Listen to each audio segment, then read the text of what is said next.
Moi, je pense que la vision naît en étant des hommes d'action, tu vois. C'est-à-dire le petite chose que tu peux faire, tu le fais. Et le petit pas que tu peux faire, et qu'au fur et à mesure, en faisant, en servant, par-ci, par-là, il y a une vision qui commence à naître, tu vois. Jonathan Pat est un freelance, blogueur chrétien au parcours que je qualifierais d'assez atypique. En fait, plus précisément, alors qu'il vivait d'une activité florissante générant environ 10 000 euros par mois de chiffre d'affaires, du jour au lendemain, ou plutôt en quelques semaines, il décide de tout abandonner pour partir faire une année sabbatique à Jérusalem.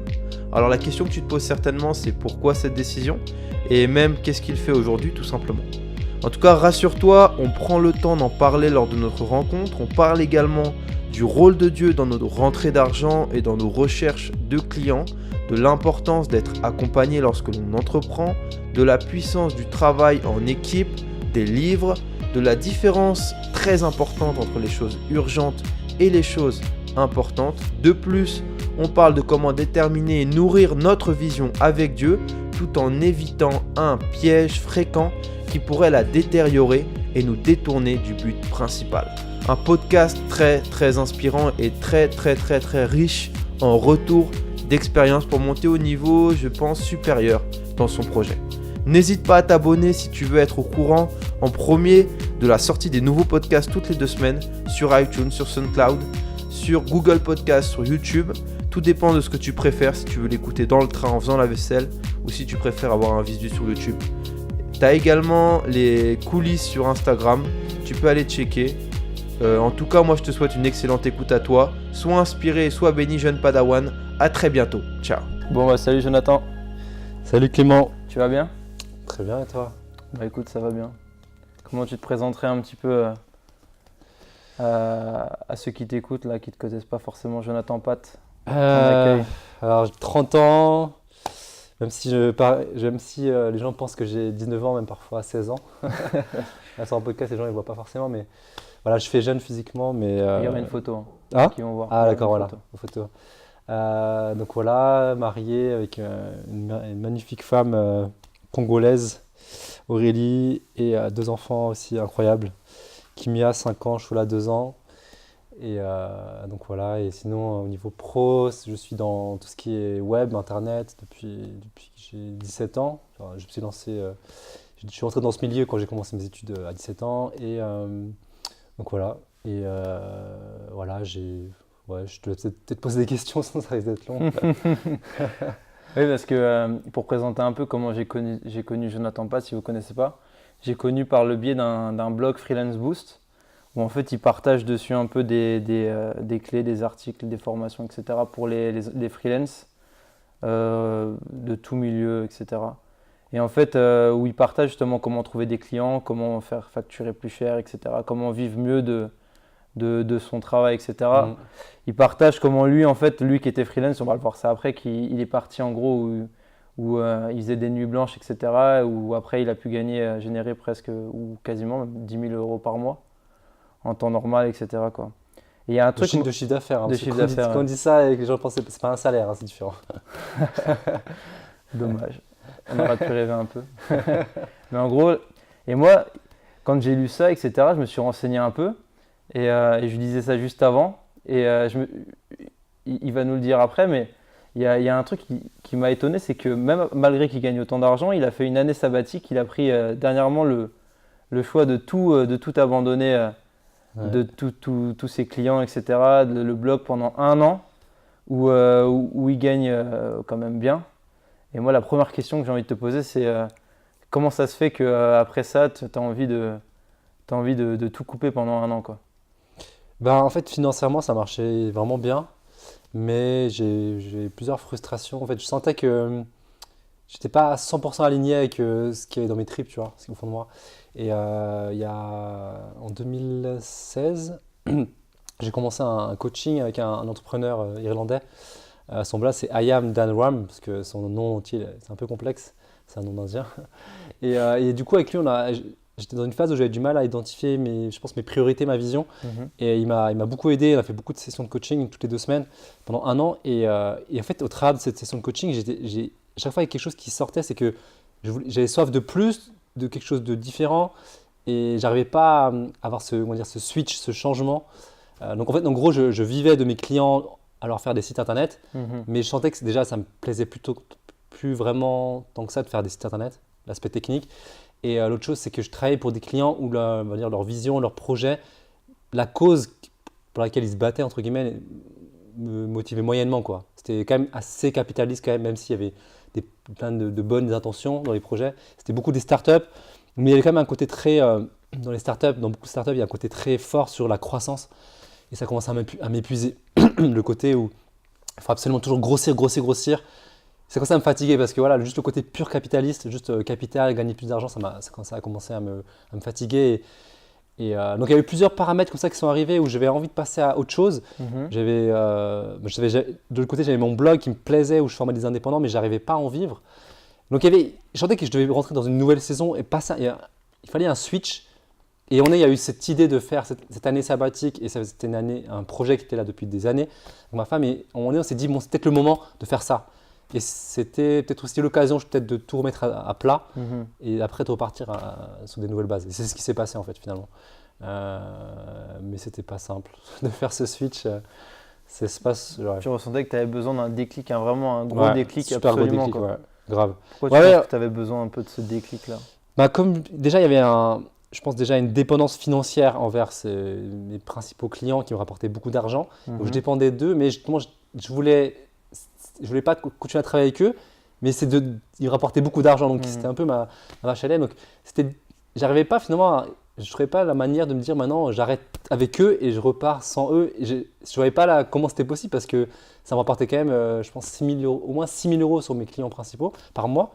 Euh, Par mois. Et du coup, voilà, j'arrivais pas à trouver de stratégie pour vraiment avoir ce switch, quoi. Donc il y avait cette dépendance-là. Et je pense aussi que j'étais un peu perdu, c'est que j'avais plein d'envie, plein de désirs, j'étais un peu tiraillé. Et je pense que j'avais du mal à avoir une vision claire sur voilà, ce qu'il faut faire maintenant, etc. Et c'était ce à quoi je travaillais avec mon coach. Il me posait beaucoup de questions, mais je pense que j'étais un peu, j'étais vraiment hyper tiraillé intérieurement sur justement le fait de vouloir être à ma place en fait. Ouais. Et voilà, donc c'était pas une période simple en fait. Hein. Ouais. Et comment, parce que tu disais ta femme c'était un peu ce qu'elle voulait faire, mais comment elle t'a un peu guidé dans ça? Parce que en plus il y avait les enfants à côté, j'imagine. Ouais, les enfants c'était donc là ils sont encore en bas âge, j'étais encore plus en bas âge mais on a eu une discussion, je crois que c'était en juin donc 2017, juin 2017 Ok. et j'ai commencé à dire je veux passer à autre chose et je crois que c'est ma femme qui a dit mais c'est peut-être le moment de faire ce projet-là d'école publique. Ça faisait plusieurs années qu'on avait essayé, on n'avait pas réussi. On m'a dit allons-y. Donc c'était déjà tard, hein, c'était juin, on avait jusqu'à septembre, donc on avait 3 mois. Et là on y allait comme des bourrins et on a essayé de voir qu'est-ce qu'on pouvait faire. Toutes les écoles, il n'y avait plus de place, c'était chaud et tout. On a essayé de s'inscrire en Belgique, mais il fallait trouver un logement, c'était à Bruxelles, on n'arrivait pas à trouver de logement, c'était hyper galère. On est arrivé en fin juillet, on n'avait rien. Et c'est là que ma femme elle a l'idée d'aller voir sur internet et elle a trouvé une école à Jérusalem et elle m'a dit bon ben je tente. Elle a appelé, ils ont dit ouais c'est bon venez et voilà. Ouais, Et en fait un assez mois rapidement, ça quoi. s'est fait en un mois et demi, on a tout fait donc fin juillet, mi-septembre, en un mois et demi on a dû tout faire, organiser le déménagement, ouais, voilà quoi, tous les papiers, sortir d'Europe aussi c'est super Wow. compliqué en famille. Il y avait beaucoup de papiers à faire, c'était une énergie de malade, ça nous a défoncé physiquement. Mais bon, c'était un peu voilà, c'était en mode. C'est la transition obligatoire. Ouais, c'était une transition un peu brutale, mais voilà, je pense qu'il a fallu ça pour y aller, quoi. Mais du coup, attends, Donc, je me pose une question. Comment tu as expliqué à tes clients Ouais. Parce que là, c'est fou pour nous, mais pour les clients, ça doit être le même délire. Comment tu leur as expliqué, ok, on travaille bien ensemble, mais là, j'arrête quoi. Je travaille. Ouais. Bah, j'avais surtout un client principal, bon, c'était marrant parce que j'avais un client qui avait plusieurs boîtes, donc je bossais pas mal pour lui. Et du coup, en fait, c'est assez marrant parce que j'ai commencé à bosser pour lui il y a longtemps en salarié, il a refait appel à moi, donc ça fait pas mal d'années que je bosse pour lui et c'est assez fou parce qu'il voilà, il m'aime beaucoup parce qu'à chaque fois, il voulait que ce soit moi qui bosse sur ses projets, sur tout ce qui est web design et sur tout ce qui est site internet. Et du coup, voilà, donc c'est vrai que lui, du coup, j'ai un peu appréhendé, donc j'essaie de préparer un peu la transition depuis quelques mois, c'est que j'essaie de trouver d'autres personnes, d'autres graphistes à qui refiler du travail, etc. Et voilà, du coup, à un moment donné, je lui ai dit est-ce qu'on peut parler, et là, je lui ai annoncé. Et là, elle était un peu étonnée et tout. Et bon, elle n'était pas si étonnée que ça parce qu'à l'époque, j'ai toujours parlé de ma foi. Et j'avais déjà expliqué à l'époque que je voulais devenir indépendant pour être plus disponible pour l'église, etc. Donc, il savait déjà que ma foi a une place hyper importante. Et souvent, il me faisait des blagues là-dessus. Et donc, il n'était pas hyper étonné par rapport à ça. Voilà, il était un peu déçu parce que voilà. Mais après, je me suis vraiment organisé pour trouver des remplaçants. Bon, après, le délai était un peu court. Donc, là-dessus, il était un peu déçu que c'était un peu court le délai. Donc, on a eu peut-être un mois et demi, voire 2 pour préparer la transition. En sachant que ça faisait des années que je bossais pour lui. Donc, c'était pas super simple à faire cette transition. Mais voilà, après, il a accepté, il m'a encouragé. Voilà, il trouvait ça cool si je pouvais évoluer, quoi. Donc, Ouais, il était pas trop énervé et tout. non, ça va. Ça va. Je pense que j'ai quand même bien préparé là. Genre, j'ai quand même commencé à préparer la transition. J'ai quand même trouvé des bonnes personnes avec qui ça se passe très bien aujourd'hui. C'était pas hyper simple, mais du coup, il était quand même content que j'étais proactif quand même. J'étais pas en mode juste salut, je pars, maintenant tu te débrouilles. Ouais, c'est vrai, tu l'as pas lâché comme ça. C'est super important quand même justement, j'ai préparé cette transition. Mais ouais, c'était voilà. Donc voilà, c'était assez fou. Ouais. Et cette année sabbatique, en gros, à Jérusalem, ça t'a quand même apporté, j'imagine, quand même. Ouais, ça m'a énormément apporté. Donc déjà, premièrement, étudier la Bible, c'était une grosse aspiration d'aller beaucoup plus loin, de beaucoup mieux connaître la Bible. Euh, donc voilà, donc ça m'a beaucoup aidé. Ça a répondu à beaucoup de questions que j'avais par rapport à ma foi. Je pense qu'il y a eu une grosse phase où je remettais pas mal de choses en question et pas mal de doutes. J'avais besoin de fondements assez solides sur le christianisme, sur l'origine, sur des trucs un peu plus scientifiques. Et j'ai vraiment eu les réponses, tout ce qui est archéologie, etc. On avait vraiment des profs excellents. Ça a été déjà un gros truc. Ça a, je pense, enraciné ma foi. Donc voilà, j'avais besoin de ça. Voilà, donc c'était le premier point. Le deuxième point, c'est que arrêter de travailler, en fait, on a tout de suite une super grosse prise de recul sur son travail. Et après quelques semaines, j'ai tout de suite eu des grosses prises de conscience par rapport à mon travail et mes aspirations pour la suite. Alors, mon premier gros déclic, j'ai eu un premier cours sur le leadership et grosse prise de conscience sur le travail d'équipe, tu vois. Donc ça fait depuis 2011 que je suis indépendant et je me suis rendu compte que j'ai beaucoup fonctionné seul par rapport à des déceptions. J'ai eu des mauvaises expériences de travail en équipe. J'ai dû faire du management, ça s'était mal passé quand j'étais salarié à l'époque. Et là, j'ai réalisé que je savais que c'était important de travailler d'équipe, mais je pense que j'avais un peu, j'étais un peu en mode je fais seul parce que c'est plus simple quand tu es tout seul, tu fais un peu comme tu veux. Et j'ai repris conscience de l'importance du travail en équipe si tu veux avoir un plus gros impact et que c'est beaucoup plus passionnant. Donc tout de suite, je me suis dit, quand je reviens, déjà, je remets les choses en place pour que ce soit plus en mode équipe. Donc première chose. Et après, pendant toute l'année, en fait, j'avais du coup ce recul par rapport à mon travail et toujours, je me disais, bon, serait quoi mon travail idéal? Comment est-ce que, par rapport à mes points forts et tout, mes dons, quelle serait la manière d'utiliser au mieux mes talents? Et du coup, j'ai profité pour demander à mes proches quels sont mes points forts, mes points faibles. J'ai fait un peu un bilan, une grosse prise de recul sur moi. Justement, mon coach m'avait dit mes points forts. Il m'a dit point fort, capacité à être très focus sur les projets. Point faible, je ne suis pas bon quand je suis éparpillé sur plusieurs projets, justement. Et c'était un peu le problème avant de partir en année sabbatique. J'étais éparpillé. J'avais du mal à avancer. Donc voilà, j'ai eu plusieurs retours comme ça. Et il y a aussi la notion de travail d'équipe qui est revenue. Mais c'était justement David Bonhomme qui m'a dit ça. L'importance de travailler en équipe, que je négligeais pas mal. Et donc voilà, j'ai eu plusieurs retours. Et donc toute cette réflexion-là m'a vraiment permis de construire et d'imaginer ce projet idéal. Donc j'ai eu une piste qui m'est venue très rapidement, c'est de me dire tout ce que j'ai appris dans le web, je veux de nouveau le remettre au service de Dieu. J'avais bossé pour le Talk Chrétien à l'époque quand j'avais 19 ans, pendant 2 ans et demi, et là j'ai eu envie de nouveau bosser pour eux. Donc voilà, donc ça c'est une direction, une idée que j'ai eue, qui m'est venue comme ça, et ça s'est confirmé avec les mois. C'était une idée qui est devenue très forte, et finalement ça s'est concrétisé. J'ai commencé à bosser avec eux à partir d'août 2018, donc quelques mois après mon retour en France. Voilà, c'est vraiment super, c'est du travail en équipe, etc. Et l'autre direction, c'était pas été simple, mais c'était de reprendre mon blog Freelance Boost. J'avais essayé de le monétiser, j'avais pas vraiment réussi à en générer assez de revenus pour pouvoir en vivre comme un revenu principal. Et finalement, j'ai décidé d'essayer de vraiment me dire, maintenant, je reviens et je fais tout pour faire en sorte d'en vivre. Et du coup, j'ai remis en place, j'ai un peu adapté le fonctionnement, le business model, genre la manière dont j'allais gagner de l'argent. Et je me suis dit, comme c'est maintenant mon revenu principal, il faut que chaque mois, il y ait de l'argent qui rentre, assez pour pourvoir aux besoins de ma famille. Et du coup, je me suis mis ce coup de boost et ça a marché. C'était assez miraculeux parce que la prise de risque, elle était énorme. Ouais, Et j'ai eu des moments de panique, plusieurs. Mais aujourd'hui, ça fonctionne, donc c'est cool. Mais c'est un miracle. Franchement, c'est vraiment un miracle. C'est je dis juste merci à Dieu parce que il y avait beaucoup de chances que ça foire, quoi. Ouais, Donc, quand tu dis des moments de panique, c'est-à-dire? Euh, en fait, en gros, donc avec mon blog, j'ai des abonnés à ma newsletter et c'est surtout à eux que je vais vendre des formations en ligne. Et du coup, chaque mois, je lançais des formations en ligne. Chaque fois, je disais, voilà, pendant une semaine, vous pouvez acheter cette nouvelle formation. Et voilà. Donc, à chaque fois, j'avais un objectif de chiffre d'affaires pour pouvoir avoir assez d'argent pour ce mois, pour ma famille. Et il y a eu plusieurs moments où j'avais par exemple, une semaine où je lançais quelque chose, par exemple au mois d'août, et le dernier jour, j'avais eu personne qui avait acheté, en sachant que j'avais pas assez d'argent pour vivre. Genre, je comptais sur cet argent-là, j'avais un objectif financier à atteindre, 2000 euros, et que si je l'atteignais pas, j'étais en galère financière. Et le dernier jour, j'avais rien, et là, je me suis mis à genoux, j'ai prié, j'étais là, je me suis dit, mais qu'est-ce que je fais? Je mets ma famille en galère. Ouais. Je me suis dit, je vais devenir salarié, c'était un peu la panique. Et là, j'étais même en train de me dire, je vais chercher un poste en CDI, alors que ça fait depuis 2011 que je suis indépendant. Et finalement, le dernier jour, j'ai atteint les 2000 euros de chiffre d'affaires, quoi. Tout pile Wow.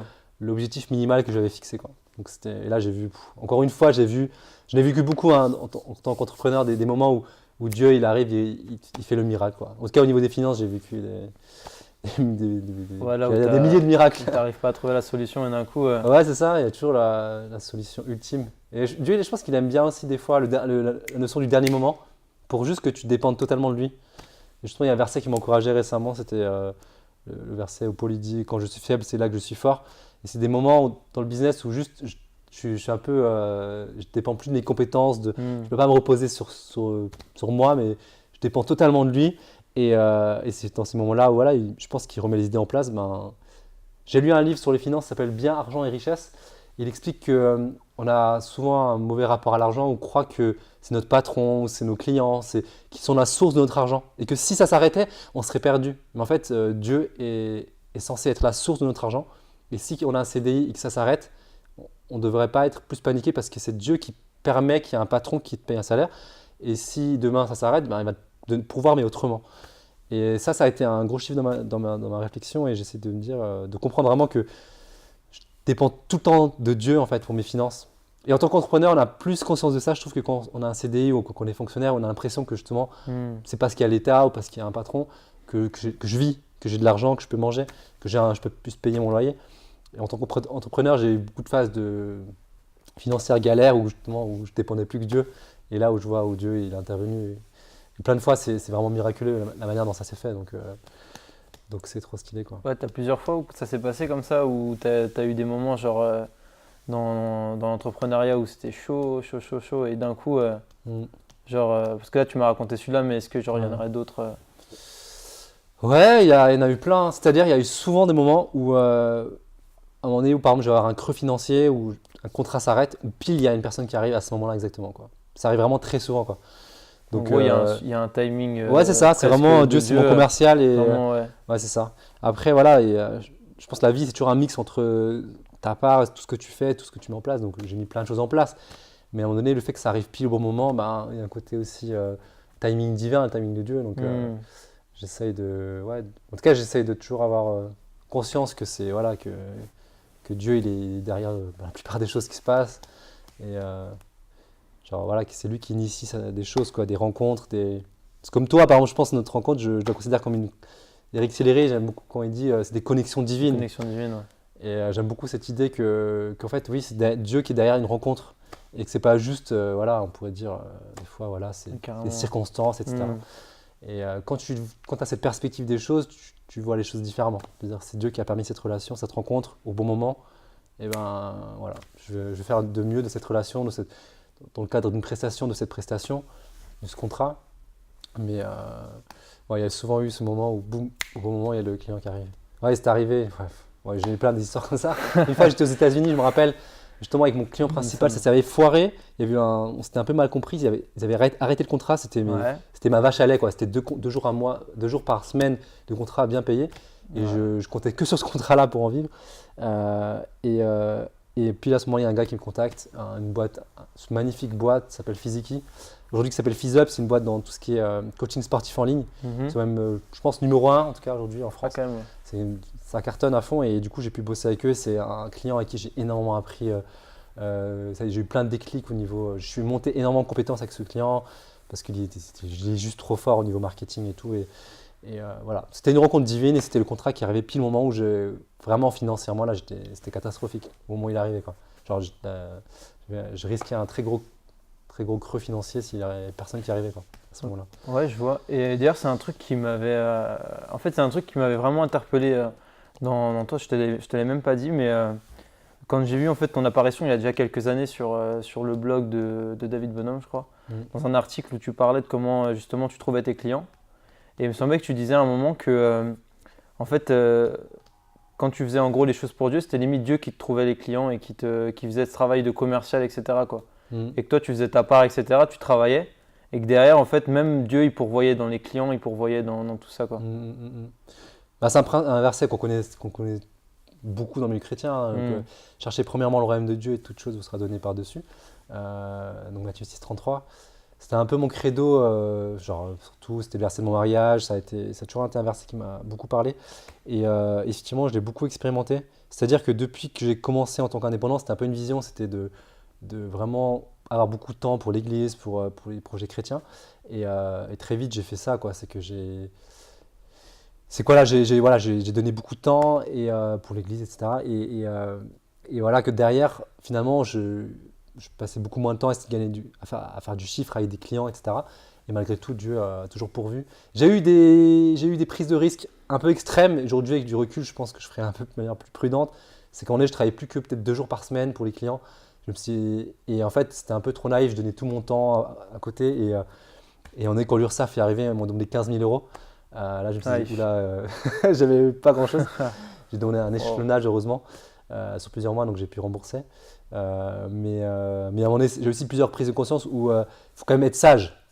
Je pense que Dieu il nous enseigne juste par la foi, en même temps, il nous enseigne à être sage, à aussi avoir des provisions, mettre de côté, économiser, être des bons gestionnaires. Et j'étais un peu trop, j'ai tendance à prendre des risques de fou et de me dire, bon, de toute façon, Dieu va pouvoir. Et j'ai aussi appris à prendre des risques, mais aussi à bien gérer l'argent. Et les dernières années, j'ai aussi appris justement à avoir des mois d'avance, arriver jusqu'à 6 mois de trésorerie en avance. Ce que j'enseigne aussi à mes clients, à mes étudiants que je forme, les indépendants que je forme, d'avoir justement peut-être 6 mois, 1 an d'avance en termes assez d'argent pour justement anticiper sur le coup dur. C'est aussi un principe de sagesse aussi. Donc voilà, il y a cet équilibre entre un peu la fougue, pas la folie, mais la prise de risque dans la foi, mais aussi la côté sagesse. J'ai une famille, j'ai des enfants, il y a aussi ce côté-là. Donc aujourd'hui, avec le recul, j'essaie d'être sur les 2 plans, quoi. Ouais, c'est clair, sachant que l'argent ne rentre pas forcément tous les mois, assurément, quoi. Des fois, c'est 1 mois sur 2, etc. C'est la différence entre le salarié et on va dire celui qui entreprend, quoi. C'est ça. C'est la très très grosse différence. Et tu disais un truc intéressant, tu disais que quand tu t'es lancé, au début c'était pour créer des sites internet, c'était pour avoir du temps pour Dieu, etc. Mais est-ce qu'au début, parce que moi c'est un constat que je fais, souvent on est tous comme ça, on se dit qu'entreprendre et tout comme ça on aura du temps pour Dieu. Et peut-être tu vas me dire, et la première personne que j'ai interviewée, José, c'était la même chose. Et en fait, on se rend compte que quand on entreprend, en fait, ça nous prend limite même plus de temps et plus la tête qu'une entreprise. Comment tu l'as vécu, toi, un peu ça? Que le salariat, tu veux dire? Plus que le salariat, je veux dire. Ouais, la première année, c'est exactement ce qui s'est passé pour moi. C'est que j'avais cette idée en tête. Et en fait, très vite, si tu n'as pas une vision très claire, en fait, je pense qu'une des premières clés, c'est déterminer clairement la vision. Je dirais même de l'écrire et d'avoir des personnes autour de toi qui te la rappellent régulièrement. Ce que j'ai pas fait. Et du coup, j'avais cette idée de libérer du temps pour l'église et pour les projets. Et la première année, c'était catastrophique. Comme j'ai mal géré, j'ai fait des grosses erreurs classiques du début. Accepter des très gros projets, les sous-estimer, les facturer pas assez cher. Donc je me suis retrouvé à travailler comme un fou. Je sais plus, 14 heures par jour, je sais plus, c'était extrême. Je bossais jusqu'à 3 heures ou 4 heures du mat, je sais plus, c'était extrême. Et je faisais plus que bosser. Je faisais plus que ça, et parce que j'essayais entre guillemets de survivre, parce que j'avais mal géré, je devais gérer les conséquences. Du coup, ça s'est inversé, je bossais beaucoup plus et j'avais plus de temps. Donc ça s'est effectivement inversé. Donc c'est sûr qu'il faut être très prudent. Il faut bien déterminer la vision, il faut y aller, je pense aussi. Il faut avoir aussi conscience du risque, je pense, de ça, et être bien entouré. Moi, justement, j'ai eu ce côté où je me suis lancé, mais vraiment à l'arrache, toutes les erreurs classiques. Ne pas être entouré, ne pas être quelqu'un qui me suit sur mon démarrage, avoir un peu des mentors, des conseillers. Je suis foncé comme un fou. Je ne me suis même pas renseigné au niveau de tout ce qui est administratif. Je ne me suis même pas renseigné sur mes droits, à démarrer avec un chômage. Tout ça, j'ai tout ignoré. j'ai foncé et je me suis retrouvé pendant 1 an à juste travailler comme un fou, quoi. Donc c'était catastrophique, mais ça a été un mal pour un bien parce qu'après j'ai eu tellement de prise de conscience après cette année que après j'ai mis plein de choses en place pour Ouais, en gros, cadrer les choses, c'est quoi. bien parce que tu as fait toutes les erreurs d'un coup. Ouais, c'est ça. Ça, c'est le gros avantage, ouais, c'est ça. Tu as fait toutes les erreurs d'un coup. Mais du Ouais, coup, j'ai appris très vite aussi. Du coup. pour toi, c'est important du coup d'être accompagné quand même. Ouais, à fond, à fond. Ouais. En fait, ouais, si tu regardes un peu les entrepreneurs à succès et tu leur demandes c'est quoi les critères du succès, tu vas toujours avoir les mêmes conseils qui revenir et tu as toujours tout ce qui est mentorat, mastermind, c'est-à-dire un peu un groupe où tu es entre plusieurs personnes. Si tu parles d'entrepreneuriat, donc plusieurs entrepreneurs qui sont ensemble, qui partagent par exemple chaque semaine leurs défis, qui s'encouragent et qui se donnent des défis, et qui se donnent des conseils. C'est clairement un des trucs qui fait que les gens vont dire qu'ils ont eu un succès incroyable, tu vois. En tout cas, dans les entrepreneurs de très haut niveau, ils vont dire que c'est un des éléments les plus importants. Et donc, mentorat, coaching, pour moi, ça te fait gagner des années, en fait, tu vois. Ça te fait gagner des années et ça te fait aussi, ça t'évite peut-être certaines erreurs. Il faut faire des erreurs, tout le monde en fait, mais des fois, si tu peux t'éviter certaines erreurs, tu vois, par exemple, je te donne un exemple, des gens qui vont faire des erreurs, qui vont après vont négliger leur famille pendant des années. Après, 10 ans plus tard, ils réalisent, et ben, ils ont appris dans la douleur, mais après, il y a aussi des conséquences. Pendant 10 ans, c'est ils ne clair, se sont pas occupés de leurs enfants. Donc, si tu peux t'éviter certaines erreurs parce que tu as des bons mentors, euh, des mentors justement ils vont te donner qui vont faire gaffe à ça dès le début, équilibre, prendre soin de ta famille, prendre soin du genre, business, famille et toutes les priorités de la vie, tu vois. Bien sûr, Dieu au centre de tout ça.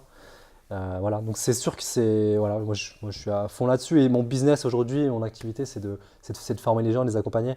Et, Donc et c'est sûr que c'est important pour toi. si c'était pas, genre, c'est entre guillemets, là je vends mon business. Non, c'est vraiment, si c'est mon activité, c'est parce que je crois à fond là-dedans. Ouais. Je crois à fond dans le fait d'accompagner les gens et le coach. Ce qui est fort dans le coaching, c'est que t'as même pas besoin d'être plus compétent que l'autre pour être un bon coach finalement. J'ai une prise de conscience que j'ai eue récemment, c'est que quand tu as quelqu'un qui est face à toi, qui te challenge, même si vous êtes au même niveau entre guillemets, et je me suis dit même si j'avais un coach qui était moi, genre si je me dédoublais que c'était mon propre coach, ce serait super intéressant parce que tu as un regard extérieur, il te pose des questions qui te mettent face à toi-même, il te donne des défis, des engagements à tenir. Moi c'est ce que je fais quand je fais du coaching, je dis ok dans une semaine tu fais ça, genre est-ce que tu es prêt à t'engager, que d'ici une semaine tu fais ça, etc. Tu as un côté où quelqu'un va te challenger, être redevable. En fait, quand tu passes du salariat à l'entrepreneuriat, tu perds ça en fait. Tu perds le côté, tu dis ah je suis libre maintenant, mais très vite tu te retrouves un peu sans ce côté, tu n'as pas le patron qui te met de pression, donc tu es content, mais au final tu n'as plus le côté positif qui est quelqu'un qui te dit voici tel objectif, voici la deadline, voici. Quand tu es tout seul, tu peux vite être perdu parce que tu n'as plus ça. Avoir un coach, un mentor, ça peut, un groupe de progrès, un mastermind, ça peut justement t'aider à avoir des objectifs très précis avec quelqu'un qui va derrière va te dire alors t'en es où? Et ça c'est hyper important dans le progrès.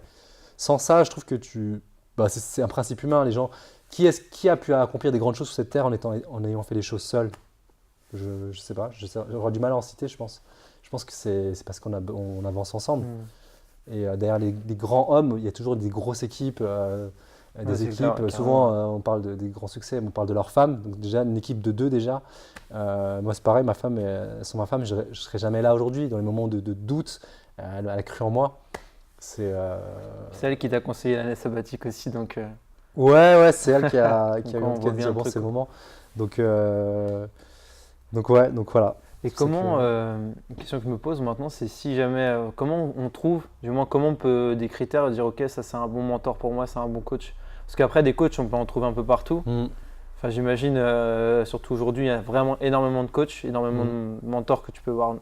Mais comment tu peux dire ok, lui il a vraiment ce que j'ai besoin ou vraiment le regard que j'ai besoin pour évoluer quoi. C'est un choix très important parce que déjà, en fait, c'est hyper intime le coaching. Je le vois même quand je donne du coaching aux gens, c'est que tu poses des questions qui sont hyper personnelles, tu vois, du genre vraiment quelle est ta vision, qu'est-ce qu'il y a dans tes tripes, tu vois, donc le choisir, c'est hyper important, bien le choisir. Je dirais qu'il faut être hyper aligné sur la vision et les valeurs.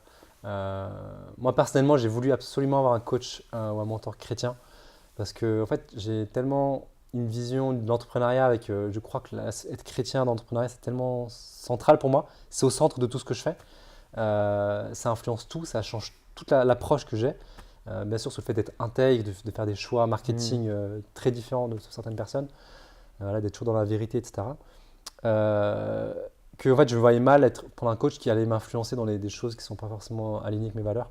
Euh, donc il y a les valeurs. Après, quelqu'un peut-être qui est, c'est possible, qui est peut-être plus avancé justement. Donc je disais, c'est possible que ce soit quelqu'un du même niveau, mais dans l'idéal, c'est quelqu'un qui est plus avancé, bien sûr, qui a déjà peut-être vécu certaines étapes que tu dois vivre et qui a compris des choses, qui a vécu des choses que toi tu aimerais vivre ou qui a atteint quelque chose que tu aimerais bien atteindre. Euh, donc cette personne-là t'aidera à aller parce qu'elle y est déjà arrivée. Euh, donc euh, voilà, c'est-à-dire que il faut que cette personne t'inspire. Tu vois, par exemple, je donne un exemple.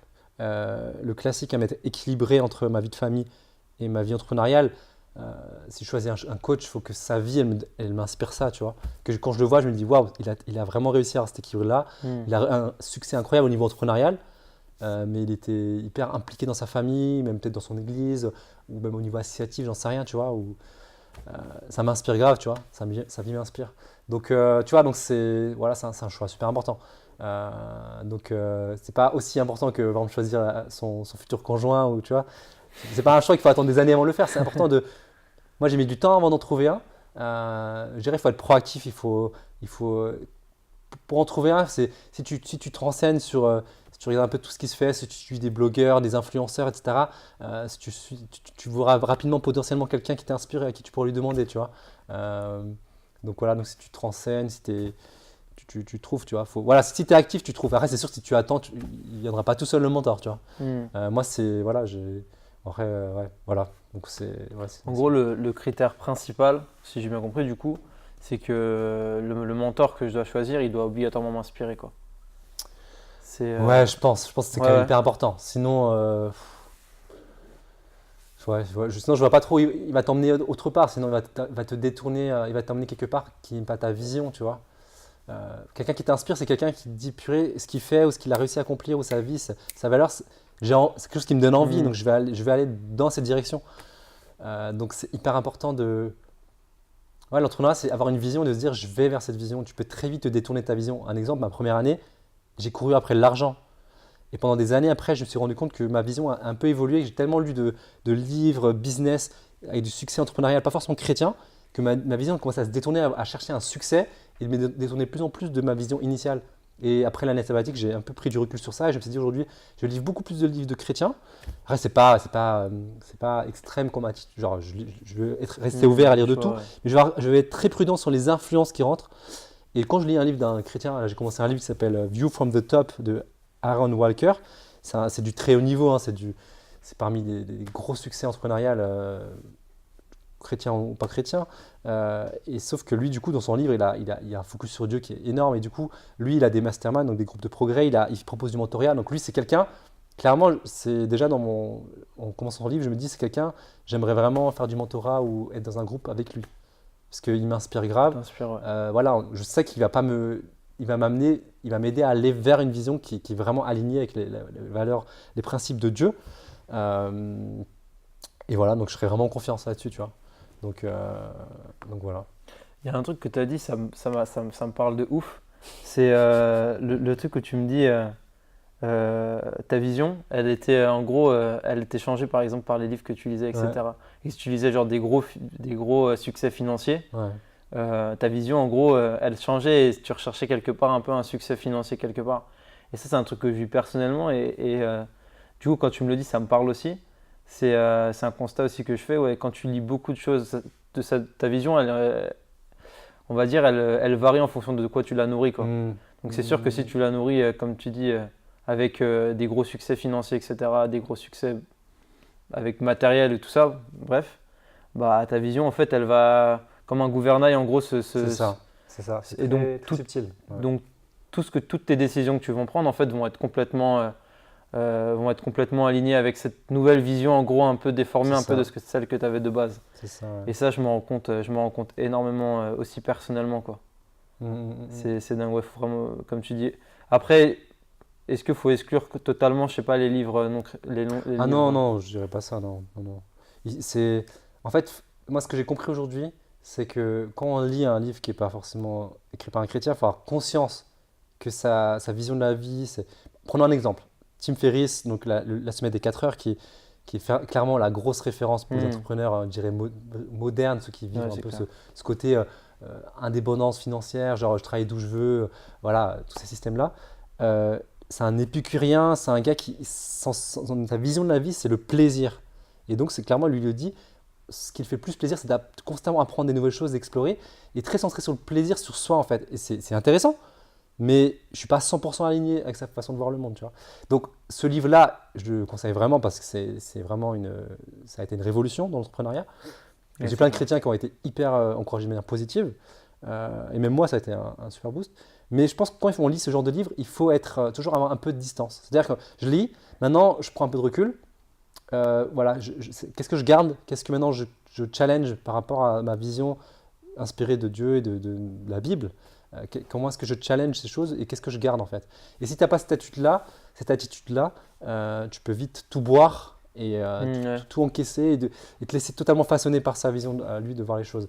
Et voilà. Et après, je pense que voilà, c'est une question de quantité. Si tu lis tous les jours, beaucoup, beaucoup de livres et que tu prends pas le temps justement de prendre du recul, peut-être prendre un livre. En ce moment, je fais ça, c'est que tous les soirs, j'ai mon petit cahier, j'écris mes réflexions, de un peu écrire ce que tu retiens si tu prends pas le temps de faire ça, eh ben, tu peux beaucoup encaisser sans vraiment analyser.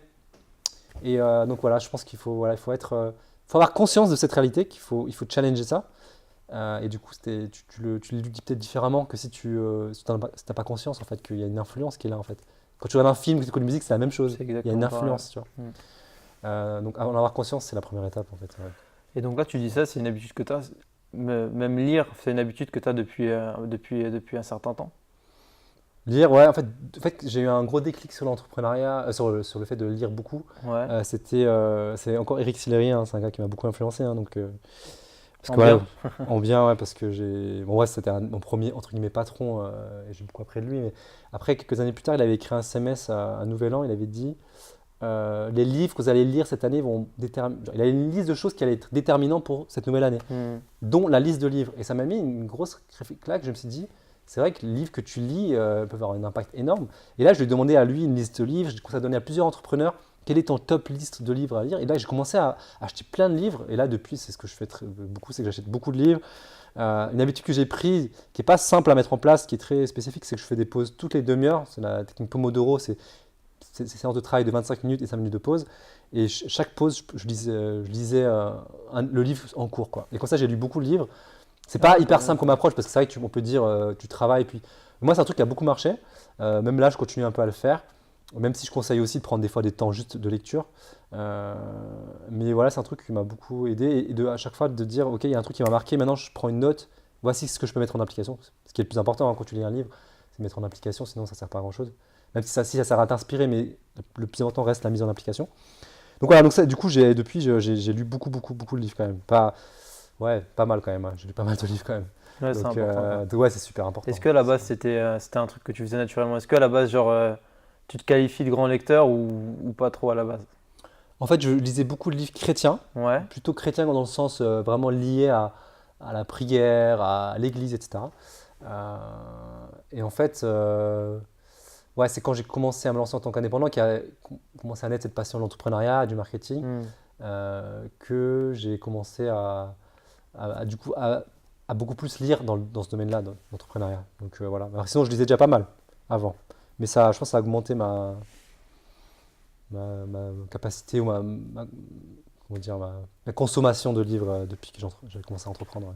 Ouais, c'est presque une priorité maintenant, en fait. Quasiment. Ouais, c'est clair, c'est un des top trucs à faire quand on entreprend, c'est sûr. Même, je dirais, même si on est salarié, hein, quand je dis entreprendre, finalement l'entrepreneuriat c'est très, très large. Je pense que c'est ce que tu dis, c'est que c'est pas juste monter une boîte, ça peut être en initiative. Moi, avant d'entreprendre, j'entreprenais dans mon église, j'ai fait plein de projets, donc j'étais déjà entrepreneur finalement. Mais c'était dans le cadre de l'église. Mais je dirais qu'à l'époque, j'avais pas cette prise de conscience. Je disais que les trucs purement chrétiens, et aujourd'hui, je pense que je me suis aussi ouvert et qu'en fait, lire des choses sur l'entrepreneuriat de manière large, c'est bon pour tout le monde en fait. Mais même si on prend le développement personnel, tout le monde doit lire des livres comme par exemple si on prend The Miracle Morning ou genre plein de livres un peu références où tu comprends des principes du développement personnel. Si on veut vraiment se développer, se surpasser, progresser, évoluer, apporter la meilleure contribution à ce monde, chacun là où on est, que ce soit salarié, entrepreneur ou autre, dans l'église, peu importe, et ben c'est vraiment, ouais, c'est super important. C'est vrai qu'un livre, c'est de se dire, je peux prendre un livre, c'est comme si je m'asseyais avec les gens les plus peut-être des gens avec des parcours les plus incroyables de ce monde. Je m'assois avec eux et je leur dis, ok, pendant 2 heures, dis-moi les trucs les plus incroyables que tu as appris. Donc c'est ça lire un livre finalement. C'est pour ça que beaucoup de gens ont surtout dans les livres d'entrepreneuriat et de développement personnel, tu peux avoir des déclencheurs de malades que tu n'as pas forcément en regardant la télé, en regardant YouTube. Genre, bon, YouTube, tu peux l'avoir en tombant sur des bonnes vidéos, mais tu vois, c'est quelque chose qui est quand même assez spécifique au livre. Bon, tu peux aussi l'avoir bien sûr au travers des podcasts, peu importe le média, mais c'est le fait de te dire, je vais aller à la ressource, à chercher la meilleure ressource des entrepreneurs les plus inspirants de ce monde. C'est quand même c'est effectivement une habitude des gens qui veulent avoir un impact sur ce monde, quoi, en fait. C'est clair, parce qu'en plus, c'est un livre central. L'avantage du livre, c'est que ça va vraiment, ça développe une idée vraiment de A à Z. C'est ça, ouais, c'est ça, exactement. C'est vraiment la différence avec un podcast etc. où c'est plus un teasing d'une idée un peu. Surtout un article de blog, ouais, je pense, où ouais, voilà. un peu une petite idée qui est traitée. Ouais. C'est ça, c'est plus. Alors que c'est comme si tu disais à quelqu'un de tourner à gauche, ça serait un article. Par contre, la carte entière, c'est vraiment le livre. C'est que tu es vraiment de A à Z, tu as toute l'idée approfondie avec différents points de vue, etc. C'est là que c'est intéressant. Mais c'est vrai que c'est bien que tu dis que c'est une priorité parce que souvent on a la phrase qui ressort du style j'ai pas le temps de lire. Même chez les entrepreneurs, tu vois, ça peut arriver. Même moi, tu sais, en ce moment, je lis un peu moins. Et c'est limite, on passe plus de temps du coup à régler les problèmes avec les clients, etc. que à lire. C'est comme si lire, ça passe que quand on a le temps, c'est plus un hobby qu'une priorité. Et là, je suis en train de l'avoir, mais c'est vrai que c'est un déclic assez compliqué à avoir. Toi, tu l'as eu, de se dire, ok, lire, c'est vraiment un investissement que je fais même dans ma vie. Que ça soit même si je vais me marier dans mon couple, ça peut être un investissement, ça peut être un investissement dans mon église, dans mon projet. C'est vraiment un investissement qui rapporte forcément un jour ou l'autre. Et c'est important de le saisir. Moi, je suis en train de le saisir, mais je suis pas encore à fond. Ouais. Mais un des trucs que j'ai compris, c'est si on parle c'est un mix, c'est lié à la productivité et justement faire les choses importantes. C'est de se dire commencer par la journée par les choses importantes. Il y a souvent des choses justement qui sont importantes et pas urgentes. Lire un livre, c'est pas urgent en soi, mais c'est important. Et souvent, l'erreur que je faisais à mes débuts, c'est que je commençais ma journée en traitant mes mails. Et traiter les mails, en fait, c'est que je prenais souvent 1 heure et je prenais des mails perso et pro. Et en fait, ça me prenait 1 heure. Et le problème des mails, c'est que tu commences ta journée et tu te laisses diriger par le contenu des mails. Si quelqu'un te met justement une urgence et tout, et du coup, tu commences tout de suite et tu es dirigé par tes clients, par les requêtes, etc. Et aujourd'hui, j'ai une logique totalement inverse. C'est que je commence d'abord à définir mes priorités. Qu'est-ce que je vais accomplir? Je le fais d'abord et j'essaie de traiter mes mails plutôt en fin de journée, à des moments parce que là où je suis le plus productif, c'est le matin, tu vois, ou au début de journée, etc. Et je le consacre à des tâches beaucoup plus importantes. Donc, j'ai un ami entrepreneur, justement, par mon LinkedIn de solopreneur, qui lui, justement, je crois qu'il fait ça tous les matins, il lit tous les matins. Voilà, si quelqu'un n'arrive pas à développer cette habitude, de se dire tous les matins, je fais ça, je commence avant d'aller au travail ou avant de commencer tout ce qui est au niveau mon travail pour mon entreprise ou peu importe ce que la personne fait, mais de commencer par ça.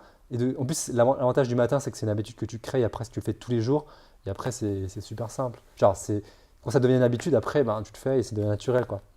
Donc ça, je pense, c'est un des trucs les plus puissants à faire. Ouais, c'est clair, parce que c'est drôle que tu dis ça. Moi, l'erreur que je fais souvent, c'est de me dire, et je pense qu'on est plein à le faire, c'est de se dire, ok, je vais lire ce soir, quand j'aurai fini ma journée, quand j'aurai fini tout ce que je dois faire. Et genre, du coup, tu dis, tu vas lire, sauf que le problème, c'est que ça se passe jamais comme tu l'as prévu de base, quoi. Et donc, tu te retrouves le soir en te disant que tu vas lire le lendemain. Et le lendemain, tu te dis la même chose, ce qui fait que tu as passé un mois où tu aurais pu finir 1 ou 2 livres et finalement gagner du temps peut-être sur d'autres choses.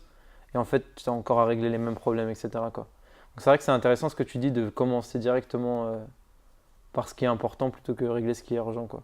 C'est pas vraiment ce qu'on fait de base parce que c'est plus démangeant de régler ce qui est urgent parce que ce qui est urgent, ça nous gêne quand même quelque part, quoi. Quand c'est urgent, on a envie que ça soit réglé, on a envie que tout. Enfin, moi, je suis souvent comme ça. J'ai envie que tout soit bien réglé, que tout soit bien lisse. Après, je pourrais faire les choses importantes, je serais bien concentré, etc., quoi. Et c'est pour ça que souvent, je pense qu'on est un peu tous pareils. On se tourne vers les choses urgentes à régler. Comme ça, on se dit, quand j'aurai tout réglé d'urgent, je serai vraiment bien concentré pour faire les choses importantes. Mais en fait, finalement, la plupart du temps, sur le papier, ça paraît beau, mais souvent, du coup, on n'a même plus le temps pour faire les choses importantes, quoi. Ouais, c'est clair, c'est clair. Ouais. Yes. Et tu me parlais de l'important pour toi d'avoir un coach, etc. Ce qui fait que pour toi aujourd'hui, tu coaches plusieurs freelances. Ouais. Toi, à la base, c'était pas quand tu as commencé en tant que freelance, tu t'es pas dit un jour que tu allais être coach, j'imagine. Non. Mais qu'est-ce que là, tu as eu encore un autre déclic, je pense, non? Un truc qui t'a fait dire, ok, maintenant je vais commencer à utiliser un peu ce que j'ai appris avec mes erreurs que j'ai fait au début, etc. Je vais commencer à le tourner pour pouvoir après peut-être encourager les autres ou juste les former, etc. quoi. Ouais. En fait, c'est arrivé assez vite. C'est qu'en gros, donc il y a eu cette année, cette fameuse année catastrophique. Et l'année d'après, très vite, j'ai commencé à vouloir bloguer et à partager justement mes erreurs et tout ce que j'ai appris. Donc il y a très vite cette envie de transmettre. Après, c'est quelque chose qui remonte à assez longtemps. C'est que j'ai toujours aimé transmettre, apprendre, transmettre mon savoir. Et c'est assez marrant parce que la première année où je me suis mis en indépendant, j'avais déjà réussi à décrocher une mission de prof dans une école de multimédia. Donc j'ai été 3 ans, les 3 premières années, j'étais prof en fait. Ouais, c'est ça. Et du coup, les 2 premières années, je sais plus exactement. Et du coup, ouais, j'étais déjà à fond dans la transmission, ce que j'ai toujours aimé. Et donc, l'idée de coach, c'était pas forcément là tout de suite, mais quand j'ai commencé à bloguer, j'ai très vite vu un intérêt très fort. En plus, je répondais à des problématiques qui étaient assez. À l'époque, c'était quoi, en 2012-2013, j'avais pas encore beaucoup de ressources pour les indépendants. Donc, je commençais à écrire là-dessus. Il y a eu beaucoup de gens qui étaient vraiment. Qui lisaient, qui avaient beaucoup de retours. En fait, c'est marrant, mais à l'époque, j'étais beaucoup sur Twitter. J'écrivais un article, je postais sur Twitter et j'avais tout de suite 500 personnes qui venaient lire les articles. D'accord. Ce qui est déjà vraiment énorme Carrément. pour l'époque, c'était le début.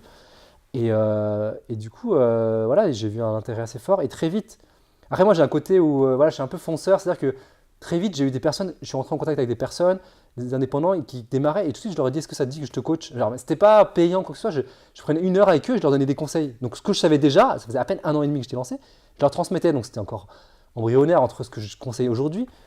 Mais j'étais déjà en train de me dire, bon, ben, je transmets ce que je sais. Et donc, voilà, j'ai ce côté, j'avais pas peur de me dire, bon, je suis pas légitime parce que voilà, je suis moi-même très jeune dans l'activité. Et assez vite, j'ai essayé de vendre du coaching. Je me rappelle, j'ai essayé de vendre au travers d'un site qui s'appelait Learning Shelter, aujourd'hui ça s'appelle Live Mentor. À l'époque, c'était donc des cours de 1 heure, genre des cours de 1 à 1, c'est du mentorat 1 à 1. J'ai utilisé ce site pour donner des cours de site web, création de site web, mais j'ai aussi proposé pour accompagner pour aider les gens à se démarrer en tant qu'indépendant ou se développer. Alors que c'est pareil, ça faisait à peine 2 ans ou 2 ans et demi que j'étais lancé. Et bon, ça n'avait pas marché à l'époque, mais j'avais pas peur de paraître pour comment dire, pour quelqu'un qui voilà, se dit coach alors qu'en fait, il n'est pas encore légitime, tu vois. Donc très vite, j'ai fait ça et ouais, j'ai eu des phases aussi où je me suis fait assez vite critiquer. Après, c'est Internet, c'est comme ça, hein. Il y a plein de gens qui m'ont aussi critiqué parce que voilà, je pense qu'ils se disaient pour qui il se prend et tout. Mais bon, c'est pas grave, hein, c'est la vie. Voilà, et après, progressivement, j'ai commencé à le faire. Je me rappelle au début, quand j'ai réussi à vraiment vendre mes premières séances de coaching, pareil, ça devait faire peut-être depuis 3 ans que j'étais lancé. Et c'était un peu n'importe quoi ce que je faisais, mes séances de coaching. C'était pas structuré, Tu balançais tout ce que tu savais. Ouais, voilà, tout ce que je savais. Et quand j'y pense aujourd'hui, ce que je disais, c'était pas hyper pertinent. Mais je commençais déjà à vendre des séances de coaching, quoi. Mais voilà. En tout cas, aujourd'hui, je me rends compte que c'était quelque chose je sais aujourd'hui, parce que quand je donne une séance de coaching, c'est un des moments où je suis le plus convaincu que je suis à ma place, parce que ça me correspond vraiment. J'aime ça, transmettre du savoir. J'aime surtout encourager quelqu'un, le motiver, le challenger, lui donner des défis à relever.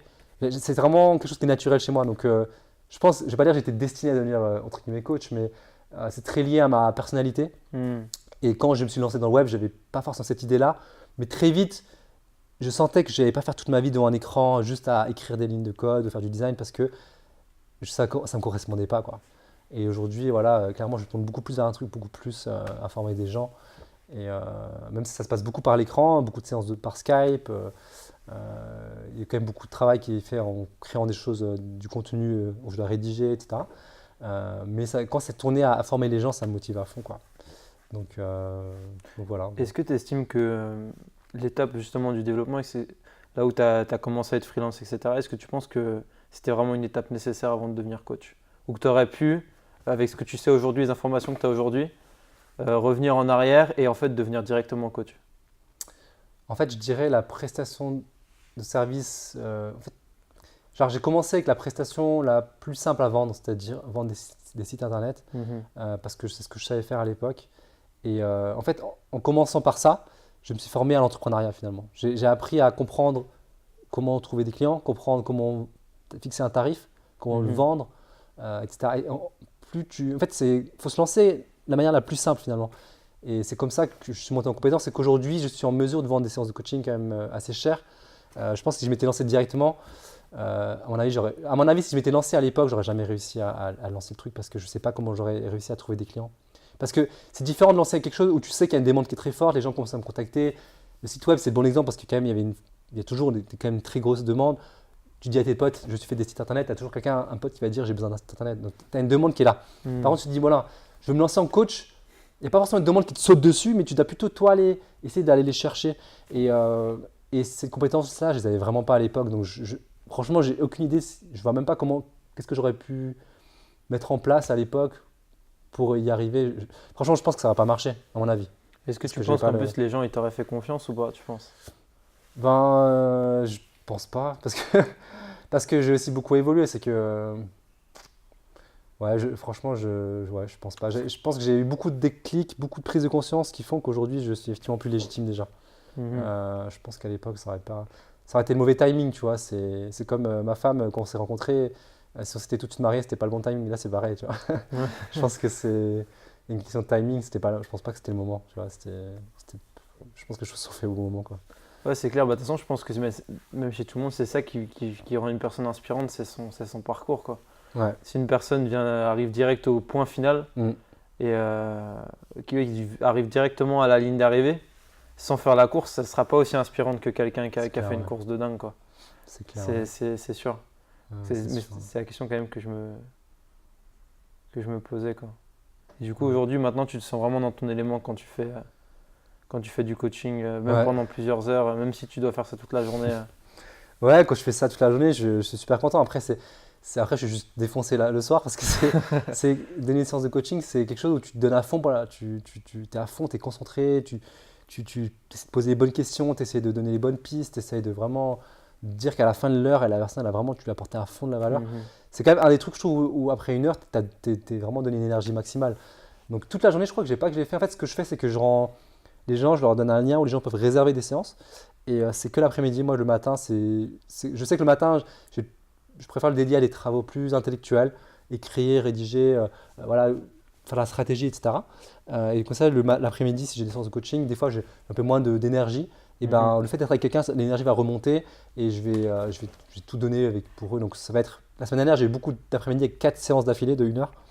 Donc après, j'étais quand même assez KO. Mais je sais que je suis super épanoui quand je le fais. Et comme je te disais, je me sens à ma place. Et voilà. Après, voilà. Après, en fait, encore une fois, je parlais de vision. Et je pense que c'est hyper important d'avoir une vision hyper claire. Et ça, mon coach m'a beaucoup aidé à travailler là-dessus. C'est vraiment définir quelle est ma vision. On a travaillé sur un personal manifesto. C'est écrire vraiment tout ce qu'il y a dans mes tripes, tout en quoi je crois.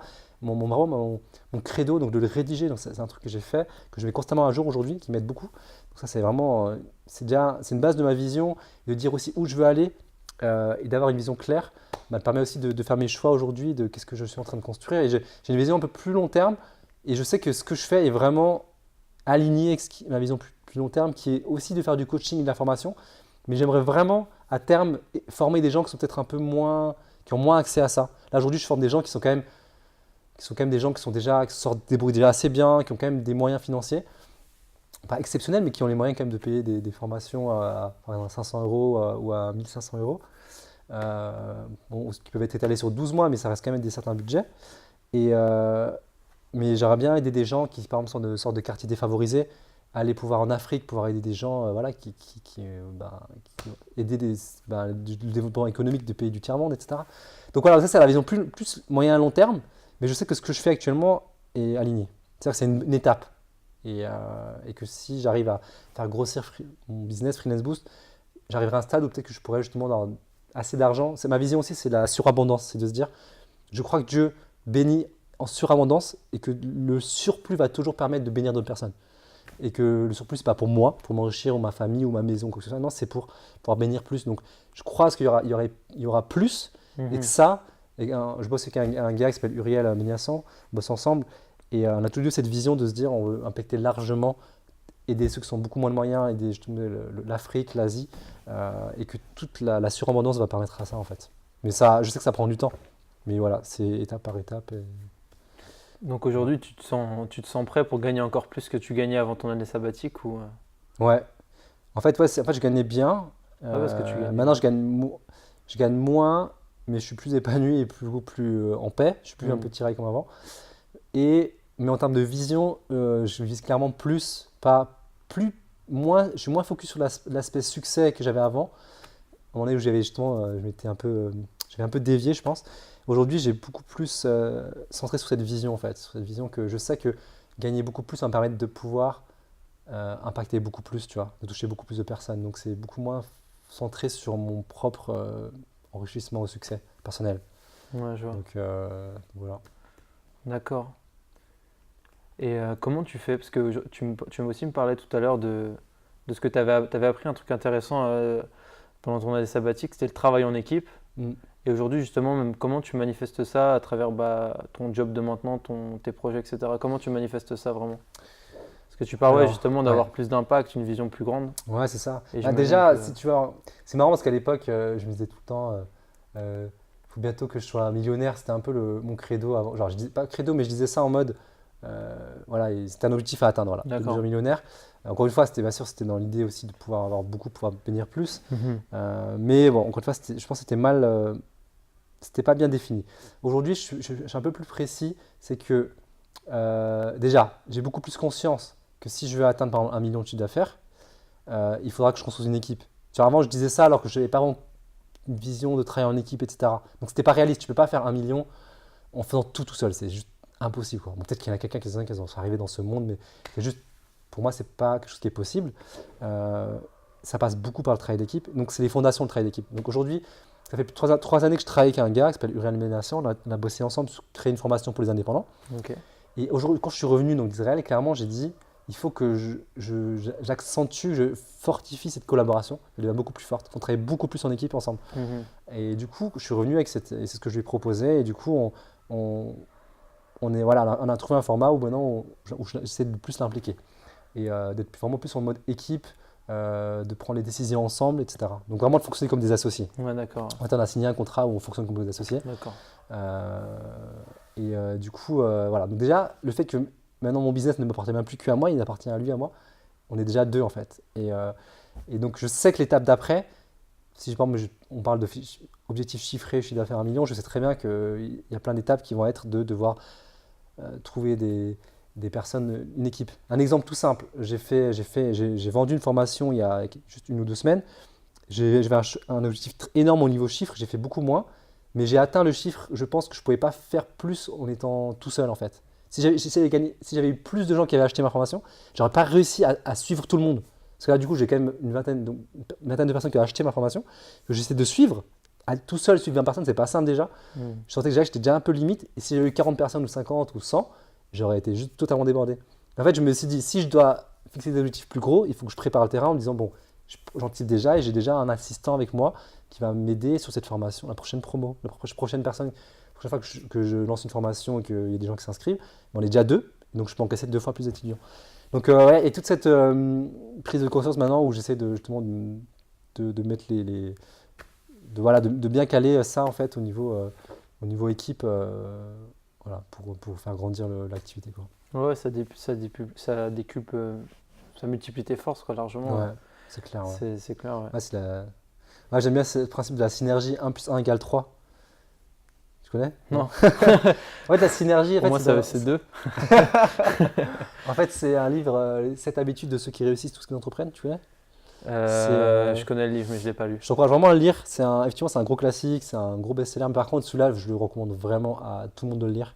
Pareil, c'est un fondamental, entrepreneur par entrepreneur. D'accord. Tout le monde. Ce livre, ça a été un des livres qui m'a le plus révolutionné parce qu'il donne des principes vraiment que tu appliques à toute ta vie. Être proactif, c'est le principe numéro 1. C'est un truc que j'utilise. Beaucoup d'entrepreneurs parlent de ce mot proactif. Et voilà, c'est le premier principe. Et le dernier, c'est synergie. Je crois, c'est le dernier. En tout cas, c'est un des principes du livre. Et c'est le principe que quand 2 personnes travaillent ensemble, c'est pas juste 1 + 1 = 2, comme en maths, mais c'est 1 + 1 = 3. Parce que quand 2 personnes se mettent ensemble, c'est pas juste tu additionnes leurs forces, il y a quelque chose j'allais dire une magie, c'est pas une magie, c'est quelque chose de spécial qui se crée, et je pense que c'est Dieu qui a créé ça, qu'en fait, c'est comme le brainstorming de mettre ensemble, on va beaucoup plus loin que ce que un et l'autre auraient fait chacun de leur côté. Par exemple, si deux personnes font tout seul de leur côté un business à 100 000 euros, je pense que deux personnes ensemble, ils vont pas faire 200 000 euros, mais 300 000. Tu vois un peu l'idée? D'accord, ouais. C'est ça la synergie, c'est vraiment de mettre deux choses ensemble et ça va. Et ça, ce principe, il est trop puissant et j'essaie vraiment de réfléchir là-dessus. Et voilà, justement, je parlais de Lingen, de Solo Entrepreneur, c'est un entrepreneur chrétien. On est à peu près au même niveau et on essaie de beaucoup s'encourager. On est un peu aligné sur cette vision de vraiment être chrétien, mais d'avoir un gros impact sur la société. On est beaucoup influencé, il m'a aussi donné beaucoup d'influence au niveau entrepreneurial chrétien aux États-Unis, du très très haut niveau. Tu vois, des gens qui sont justement millionnaires, mais qui justement sont très inspirants parce qu'ils utilisent très bien leur argent. Voilà, pas enrichissement personnel, mais vraiment bénir largement. Donc voilà, c'est vraiment un truc qui est central, quoi. Attends, juste parce que tu parlais du premier point proactif du coup, Ouais. et tu l'as juste passé comme ça, et du coup. Ouais, parce que c'était juste, j'ai fait la référence parce que j'ai dit ce mot proactif. Du coup, tu peux pas nous laisser avec ça, faut que tu nous expliques ce que c'est. Ah ouais, proactif, donc quoi. ouais, j'ai fait un petit raccourci. Mais en gros, donc il y a 7 principes, donc 7 habitudes dans le livre. Donc le premier, c'est proactif. L'idée, c'est de se dire que être proactif, c'est pas dire oh, je suis né dans une famille où les gens sont pauvres, du coup, moi, je vais être pauvre. Ça, c'est la mentalité de la personne passive Passive, qui ouais. croit que toute sa vie est dépendante des circonstances extérieures, tu vois. Proactif, c'est l'inverse, c'est de dire, ok, il y a des circonstances extérieures, il y a un contexte, ma famille, mes amis, etc. Par contre, les décisions que je prends, j'en suis responsable. Et quand tu es dans cette posture de proactif, ben, tu te donnes les moyens, tu vas aller de l'avant. Je parlais de proactif par rapport à mon client, quand tu dis quelque chose à quelqu'un, tu anticipes, tu vois, j'ai pas dit à mon client je pars, j'ai dit je pars, mais j'ai prévu la relève. Tu vois, tu anticipes, tu vois. Et en fait, être proactif dans tous les domaines de sa vie, ça change tout. Tu vois, moi, en tout cas, je me suis dit que si quelqu'un applique le principe d'être proactif, normalement, dans tous les domaines de ta vie, tu as du succès. Parce que tu prends un exemple tout simple, les gens qui sont passifs, qui attendent que leur travail leur tombe dessus, ben, ils ont du mal à trouver du travail. Quelqu'un qui est proactif, qui se donne à fond, c'est des gens qui trouvent du boulot. Genre, c'est. Voilà, déjà, juste le premier principe, déjà, je trouvais ça je trouvais ça trop puissant, déjà, la manière dont il l'expliquait. Voilà, il y en a encore 6 autres qui sont assez incroyables, qui sont, encore une fois, pour moi, des fondamentaux à mettre sur une vie comme habitude, comme principe, en fait. Pareil, c'est un chrétien, le gars, et tu le sens trop dans sa. Ouais, c'est intéressant. Ouais. Comment il s'appelle le livre déjà? Les 7 habitudes de ceux qui réussissent ou qui réalisent tout ce qu'ils entreprennent, c'est la version traduite française. En anglais, c'est The 7 Habits of Highly Effective People. Donc, le français, il y a plusieurs traductions du titre, ça dépend des éditeurs, je pense. Mais ouais, si tu tapes cette habitude, tu trouves, c'est genre une des plus grosses références au niveau développement personnel, entrepreneurial. Du genre, le gars est conseiller des présidents des États-Unis, tu vois, c'est du très très haut niveau, tu vois. Ah d'accord, donc ces conseils sont bien pertinents, quoi, du coup. Ah ouais, c'est vraiment un livre qui j'ai mis beaucoup de temps à lire, hein. Je pense peut-être 1 an ou je sais pas. Parce qu'en fait, c'est le genre de livre, si tu veux l'appliquer, tu ne lis pas d'un trait parce que à chaque fois que tu lis un truc, tu dis bon, il faut que j'applique ça. Donc pour le mettre en place, ça prend du temps. Donc ça m'a pris énormément de temps à lire. Il est assez gros, hein. Donc après, vous pouvez aussi lire un résumé. C'est déjà pas mal aussi de lire un résumé du livre. Vous pouvez trouver ça facilement. Mais Il faut chercher à l'appliquer derrière, quoi, sinon ça sert à rien. Ouais, c'est clair. C'est un constat aussi que j'ai fait. Pendant un moment, je lisais vraiment énormément. 3 livres, à peu près. Moi, je les finissais pas, mais je lisais 3 livres dans la même journée. Et du coup, j'allais très, très, très, très vite. Ouais. Et en fait, je prenais des notes et tout. J'étais genre trop carré. Ouais. Mais et même, je retenais, tu vois. Mais par contre, j'appliquais rien du tout. Ouais. Du coup, en fait, ça changeait strictement rien, tu vois. J'apprenais, ma tête, elle grossissait de ouf. J'apprenais des trucs de fou. Mais je mettais pas en application, tu vois. Et c'est après, j'ai entendu quelqu'un dire, ouais, quand tu lis, il faut mettre en application. Et genre, c'est un truc trop bête, tu vois. Pourtant, on le fait, c'est quand on fait la Bible, etc. On n'arrête pas de nous dire, quand tu lis la Bible, il faut la mettre en application, tu vois, c'est normal. Ouais, c'est clair. Et c'est un truc que j'appliquais pas du tout dans les autres livres, mais en fait, qui est aussi méga important, quoi. Quand tu lis et que tu comprends quelque chose, si tu le mets pas en application, si tu t'alignes pas avec ça, si ça te parle, ça n'a strictement aucun impact, à part pouvoir avoir des débats super intéressants avec des personnes, mais mis à part ça, ça ne changera rien dans ta vie, quoi. Ouais. L'astuce qui est toute simple, et ça c'est Olivier Roland, donc un des entrepreneurs français les plus influents dans tout ce qui est blogging, ça. Dans son livre qu'il a écrit, Tout le monde n'a pas eu la chance de rater ses études, je pense que c'est un titre qui te correspond bien. Et qui est excellent, ce livre que je conseille à fond. Et justement, il dit que la manière la plus simple justement d'avoir un super retour sur investissement sur ses livres, c'est d'avoir une feuille dans son livre et juste d'écrire ce que tu mets en application. Donc, c'est-à-dire justement, tu peux prendre des notes sur, comme tu dis, quelque chose qui te fait réfléchir, mais si tu écris uniquement ce que tu mets en application, tu n'écris pas beaucoup. Du coup, moi, avec son livre, j'ai dû écrire 1 ou 2 pages, mais au moins, tu as tout de suite une trace de ce que tu veux. C'est vrai. Prendre une feuille, ou moi, je prenais aussi des notes sur mon ordi, mais et du coup, c'est depuis que j'ai lu ça, je me suis dit, c'est vrai que moi, je lisais beaucoup sans le faire, et du coup, là, je me suis dit, maintenant, je vais vraiment le faire systématiquement. Dès qu'il y a un truc qui me marque, boum, j'ai ma feuille, j'ai mon stylo, et voici ce que je vais mettre en application. Et ça a quand même amélioré ma façon de lire les livres, en fait, je pense, plus productive, quoi. Ouais, c'est clair, ouais, c'est pas mal comme application. Moi, je pense que je vais essayer. Ouais, parce que sinon tu peux lire Bon, le pire de tout, je crois que c'est de lire sans rien faire du tout. Parce que même sans prendre de notes, parce qu'à la fin du livre, tu te rends compte que tu as mémorisé genre une phrase dans tout le livre et que du coup, tu as lu un peu pour rien, quoi. Ouais. Mais je vais essayer de mettre en application ce que tu as dit, ça peut être intéressant. Ouais, après, il y a différents types de livres. Je pense qu'il y a des moments très orientés application. Après, il y a la lecture inspirante, c'est-à-dire tu vas lire des histoires, des histoires d'entrepreneurs, et c'est plutôt la truc inspiré, réveillant, etc. Où ça va être moins peut-être mis en pratique, mais plus. Bon, je dis ça, mais je vais me contredire, mais en fait, en lisant un livre là, qui est très inspirant, que j'ai commencé, le View from the Top, dont je parlais, j'ai lu le premier chapitre qui était très juste son histoire. J'ai tout de suite pris mon carnet et j'ai tout de suite mis une application. Qu'en fait, il se disait en gros de viser grand et de ne pas se mettre de frein. Et tout de suite, je me suis dit, ok, je vais viser gros pour mon objectif de chiffre d'affaires du prochain mois. Et je me suis fait tout de suite un mini business plan. Donc, ouais, en fait, finalement, prendre des notes, c'est toujours être prêt à écrire. Ouais, parce que même dans une histoire inspirante, bon, après, comme tu dis, peut-être du coup, tu écriras moins. Parce que Oui, une histoire c'est ça. inspirante, tu as peut-être moins à écrire vu que c'est un Ouais. peu moins concret. Mais ouais, tu as toujours un truc à en tirer, un truc que tu peux appliquer dans ta vie, quoi. Mm. Ne serait-ce que dans le mindset, dans la façon de penser. C'est ça, bah oui. Ou des petits trucs à faire assez simples, tu vois. Mais pour le mindset, le conseil, c'est un truc pas simple à appliquer que je fais maintenant. Je parlais de Personal Manifesto. En fait, l'idée, c'est d'avoir un document où tu écris justement soit les phrases qui t'inspirent. L'idée, c'est d'écrire à la première personne, un peu, on pourrait parler d'affirmation, par exemple. Développement personnel, ouais. Ouais, voilà. C'est, je crois qu'aujourd'hui, je vais être une bénédiction pour chaque personne que je vais rencontrer. Par exemple, un exemple. D'écrire une liste de phrases comme ça, de le lire souvent, et d'écrire ce en quoi tu crois, un peu ton credo. Du coup, moi, j'ai écrit ce document depuis que mon coach m'a fait l'exercice, il y a 2 ans. Et ce qui est vraiment cool, c'est que quand justement je lis une phrase qui m'inspire, pas forcément un truc à mettre en pratique, une action, mais un truc qui m'inspire, cette phrase, c'est un truc que j'ai envie de penser souvent, je vais l'écrire, je vais le mettre dans mon Personal Manifesto, et je sais que comme je reviens régulièrement, je vais le relire, et ben c'est un truc que je vais revoir souvent. Donc c'est une bonne manière finalement à l'époque, je n'avais pas trouvé de moyen justement de faire ça, c'est-à-dire un truc qui me marque, et d'essayer d'y repenser souvent. Et là, c'est devenu cet outil-là, cet outil est évolutif, c'est dès qu'il y a un truc qui me marque, ou une réflexion, même un verset, je vais le mettre dans ce document et je reviens dessus et quand je le relis, ça me remet les idées en place, ça me remet ma vision, ma façon de penser, ce qu'il y a dans mes tripes en place, quoi. Et ça, c'est vraiment puissant. C'est pas simple à faire. C'est important de le relire parce que moi, je l'avais fait ça il y a Ouais. quelques temps. Et je l'ai même sur mon bureau encore. Ouais.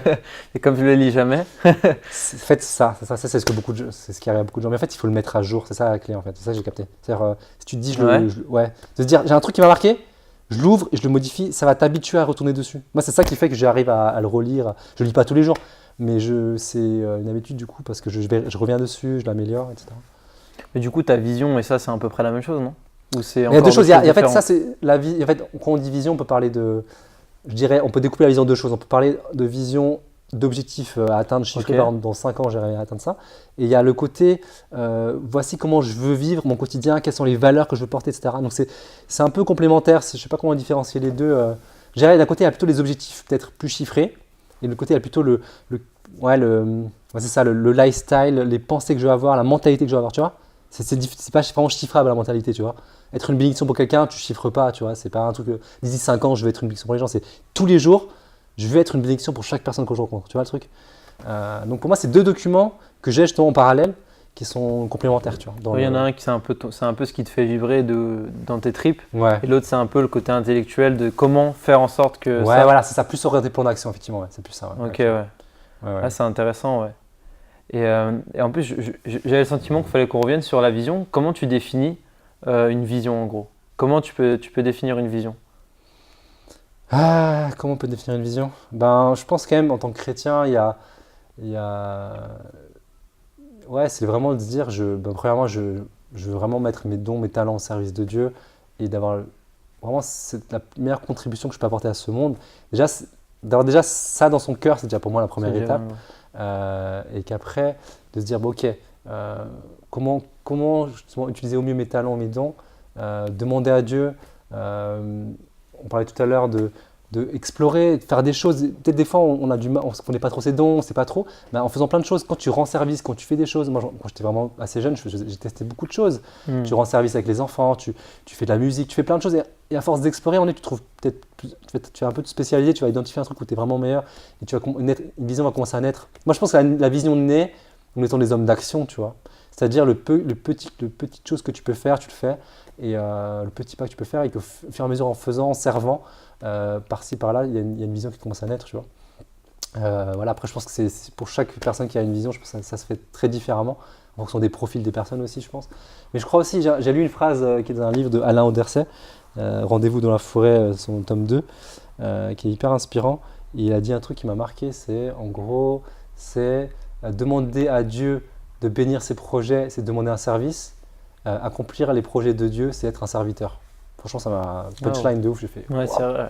Et là, ça me dit, lui, il est fort, il écrit des phrases comme ça, quand tu lis, tu dis, ça, c'est le genre de truc que je vais mettre dans mon personnel manifesto, que j'ai peut-être déjà fait, parce que c'est un truc que je me dis, mais c'est tellement. Je me dis, ok, il y a deux façons de faire. Soit je réfléchis beaucoup de manière humaine, et après j'ai un projet qui naît, et après je dis à Dieu, bon Seigneur, bénis ce projet, fais que ça marche. Ça peut être vraiment bien, tu vois, mais je crois qu'il y a quelque chose de plus puissant, c'est de se dire, constamment être dans la discussion avec Dieu, moi Seigneur, guide-moi, inspire-moi une stratégie. Moi, souvent, j'ai vécu des stratégies. D'un coup, j'ai commencé à écrire tout un A4 d'une stratégie. Je sais pas, je parlais, je sais pas, je prends un temps de prière, etc. Et tout de suite, ça devient hyper clair. Et je sais que ça vient de Dieu, tu vois. Ouais. C'est ça que moi, je crois vraiment au côté, justement, vivre sa foi pleinement dans le business. Parce Mm. que, voilà, Dieu, il inspire des trucs et tout. Et de se dire, tu vis ça dans ta relation avec Dieu, dire, ok, ben, c'est le projet de Dieu, en fait.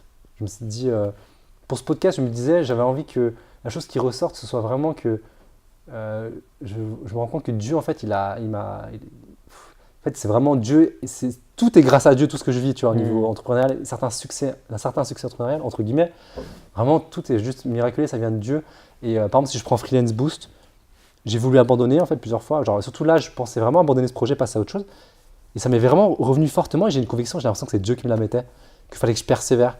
Et j'ai eu des versets aussi que j'ai lus qui m'ont vraiment encouragé dans ce sens-là, c'était un verset qui disait par rapport au fait d'aller au bout des projets. C'était un proverbe, je ne sais plus exactement.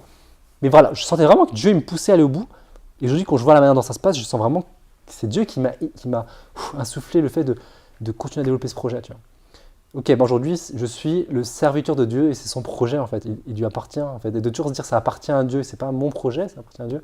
Et je le sers, ça donne une autre perspective en fait. Tu vois. C'est pas finalement ma vision, c'est la vision de Dieu et c'est juste Dieu qui m'utilise. Donc voilà, ouais. Donc voilà, je pense que ouais, c'est sûr que plus on est, je pense, proche avec Dieu, plus on se laisse parler par Dieu, plus on laisse ces temps de méditation. Comme je disais, moi, ce qui m'aide beaucoup en ce moment, c'est ces temps le soir où un peu un temps peut-être méditatif, je prends mon cahier, je réfléchis à la journée, voilà, je laisse Dieu me parler et m'inspirer pour la suite et caler un peu mes idées. Mais c'est ce genre de choses, je pense, qui permettent d'aider à travailler la vision, que ce soit la vision long terme, sur 5 ans, 10 ans, par exemple, mais aussi la vision très court terme, genre l'aspect très définir vision sur les prochains mois, ou les objectifs sur les prochains mois, tu vois. Ouais. En tout cas, moi, ce que j'ai remarqué, c'est ça, c'est quand tu prends vraiment ce temps-là, tu es beaucoup plus lucide. J'ai un exemple tout simple. Il y a eu des moments où j'étais dans le rush, des moments où tu te réveilles, c'est lundi matin, tu as plein de choses à gérer, cette cliente-là, ce projet-là et tout. Je vais prendre un temps de prière, j'ai les trois problèmes que j'avais, c'était résolus après temps de prière. J'ai compris, pour cette cliente, il faut que je gère comme ça, etc. Et tout. Et voilà, j'ai vraiment, c'est cette phrase de Martin Luther King qui disait plus j'ai de choses à faire, plus je prie. C'est vraiment trop vrai en fait. C'est que ce temps de prière, ce temps de se mettre devant Dieu, tu as une lucidité après sur comment mettre en place les choses, ta stratégie, ton organisation et ta vision, tu vois. Et tu gagnes énormément de temps. Parce que quand ta vision est floue, tu tournes en rond et tu as beau être productif dans le sens, tu produis beaucoup, mais si tu n'as pas une vision claire, tu avances nulle part, tu tournes en rond.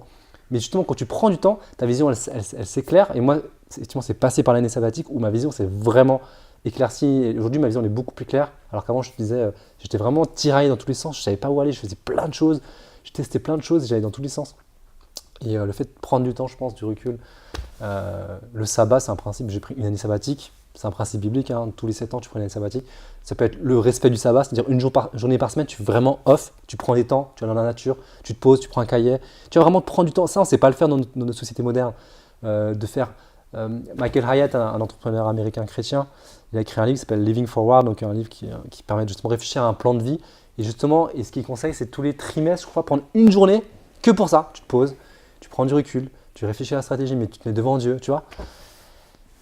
Donc ça, je pense que je crois que c'est central si on parle de vision, c'est, je pense, prendre ce temps nécessaire. Quotidien, mais aussi le temps des fois ponctuel, vraiment du temps off, juste, tu sais, dans le calme, tu vois, parce qu'on est tellement dans l'agitation, les réseaux sociaux et tout. Là, vie speed, tu sors de ça, tu te poses. Et moi, c'est dans ces moments-là où des visions sont nées, où des choses se sont éclaircies, tu vois. Ouais, c'est vrai, parce qu'en plus, on parlait des livres tout à l'heure, dans les choses importantes. Mais c'est vrai que le plus important à mettre avant les trucs urgents, c'est notre relation avec Dieu, quoi. C'est de là que tout va découler, quoi. C'est clair, ouais. Donc, d'ailleurs, même s'il y a une chose à faire le matin, c'est bien ça, du coup. Si on suit ton conseil, c'est à rien faire passer avant ça, quoi. Parce que tout va découler de ça, finalement, si j'aime, en gros, quoi. C'est clair, c'est clair. Limite, vaut mieux faire que ça que le reste, quoi. Que faire le reste et pas ça, quoi. Ouais. À choisir entre les deux, quoi. Ouais, c'est clair. Wow. Bon. Et il y a peut-être une dernière question que j'aimerais te poser. En gros, pour conclure ce podcast qui m'a déjà vraiment, vraiment béni. Cool. Et j'imagine aussi les personnes qui écoutent, du moins j'espère. Au moins il y aura une personne de bénie. En gros, je sais que tu as 2 enfants, c'est ça?